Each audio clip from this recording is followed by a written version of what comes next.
Bonjour à tous, aujourd'hui on se retrouve pour une vidéo sur les risques de la magie noire. Donc, la magie noire est une magie dite noire, et donc qui dit noir dit une magie pour faire le mal. La magie noire est utilisée par les personnes qui souhaitent faire le mal aux humains de manière totalement gratuite ou par jalousie pure, d'accord ? La magie noire est aussi utilisée par les personnes qui vivent dans les pays étrangers, comme le Maroc, auquel cas ils vont invoquer ce qu'on appelle des djinns. D'accord? Des djinns, ou alors en français, on les appelle aussi les génies du mal. La magie noire, elle est utilisée pour les personnes qui sont du côté obscur. C'est-à-dire que le but de chaque humain, normalement, eh bien, c'est de faire la lumière dans ce monde à sa manière, pour faire de ce monde un monde meilleur. Voilà. Maintenant, on a aussi des personnes qui tombent dans l'obscur et qui font le mal aux personnes sans mesurer les conséquences ni pour la personne ni pour elle-même. Parce qu'une fois que vous avez lancé un sort à quelqu'un en magie noire, donc par rituel, par pensée ou autre, eh bien, la personne va être automatiquement détruite. D'accord? Donc, sa vie, elle va partir en couille. D'accord?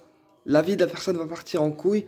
Les douleurs, la fatigue, les décès, les pertes d'emploi, les pertes d'argent, les pertes de poids. Et oui, tout ceci sont des choses que la magie noire peut détruire, même si vous n'en avez pas conscience. Et donc, quand on fait de la magie noire, eh bien, on prend des risques pour nous et aussi pour la personne. Puisque une fois qu'on a fait un rituel de magie noire à quelqu'un parce qu'on l'aime pas ou parce qu'on le déteste ou parce que ceci, parce que cela, on va avoir quelque part notre vengeance, mais ceci ne durera qu'un temps, puisqu'après on aura automatiquement des retours karmiques, parce qu'en fait là-haut ils sont pas d'accord pour qu'on fasse ce bordel et qu'on nuise aux personnes comme ça de manière gratuite. Et donc forcément, eh bien la magie noire se retournera contre vous à un moment donné de votre vie. D'accord? Et c'est pour ça que les thérapeutes qui utilisent la magie noire, parce que même dans le domaine ésotérique, on a aussi des thérapeutes à éviter, voilà, parce qu'ils font de la magie noire, eh bien, c'est pour ça que les thérapeutes qui font de la magie noire dans le domaine ésotérique, eh bien, ils ont plus de clients, parce que, en fait, la magie noire fait fuir aussi la clientèle, voilà. Et donc, ils ont aussi ce qu'on appelle des retours karmiques. Alors, après, il faut savoir aussi que, quand on fait de la magie noire sur quelqu'un, eh bien, le retour karmique, il est x10 par rapport à ce que vous avez envoyé à la personne. C'est-à-dire que le sort que vous avez lancé à la personne, il va vous revenir en pleine gueule, mais x10 par rapport à ce que la personne a subi. Voilà. Donc après, c'est à vos risques et périls. J'entends bien. Donc, à vous de savoir dans quel camp vous voulez camper, mais la magie noire est pour moi à éviter parce que c'est une magie maléfique. Voilà.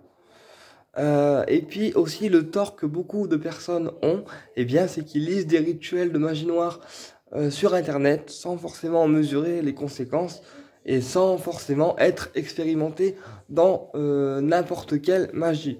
Et donc forcément, eh bien, vous faites n'importe quoi. Et donc la magie noire est une magie à éviter, d'accord? C'est une magie à éviter, sauf si vous êtes dans le côté obscur, auquel cas, là, vous êtes con, et vous allez vous manger des retours à la tronche tôt ou tard, voilà. Donc, la magie noire, elle peut aussi venir par la pensée. Un exemple, si vous pensez à quelqu'un en vous disant « Ouais, mais lui, je l'aime pas, il est con, je le déteste, machin et tout », ben là, forcément, vos pensées vont devenir créatrices et ça sera des pensées noires. Et donc, inconsciemment, eh ben, vous aurez fait de la magie noire à quelqu'un sans le vouloir. Et donc, dans ces cas-là, attention au retour. Voilà, donc c'était un peu pour sensibiliser les personnes à la magie noire et puis les risques aussi que cela peut engendrer, puisqu'il y a de réels risques pour vous et pour les personnes visées. Donc tout ce qui est magie noire, magie rouge, à éviter, d'accord? Parce que la magie rouge c'est pareil, pour moi c'est une magie qui est un peu noire aussi, parce que la magie rouge, on prend en fait le contrôle de quelqu'un pour le forcer à tomber amoureux de nous, ou le forcer à faire ce que il a envie qu'on fasse.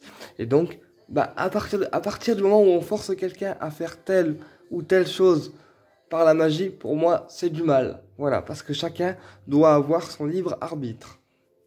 Donc, magie rouge, magie noire, à éviter. Voilà. Vous pouvez pratiquer de la magie blanche qui est une magie pour le bien, d'accord? Magie blanche, magie pour le bien, à condition que la personne en question pour qui vous faites le rituel soit au courant, consentante, pour que vous fassiez le rituel, d'accord? Et puis assurez-vous bien aussi, avant de faire les rituels de magie blanche, que c'est bien de la magie blanche et pas de la magie autre. Voilà. Et puis surtout, si vous faites un rituel de magie blanche, eh bien, faites ça avec quelqu'un d'expérimenté, d'aguerri et de clean au niveau énergétique. D'accord? Puisque les personnes clean au niveau énergétique, croyez-moi qu'ils sont de plus en plus durs à trouver. Donc voilà, ne faites pas ça n'importe comment ni tout seul, mais assurez-vous que votre thérapeute énergétique soit clean et compétent pour vous aider. Voilà.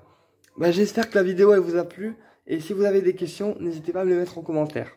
Et si vous avez apprécié la vidéo, comme d'hab, un petit like et ça fera plaisir. Merci de me suivre et puis bonne soirée à vous.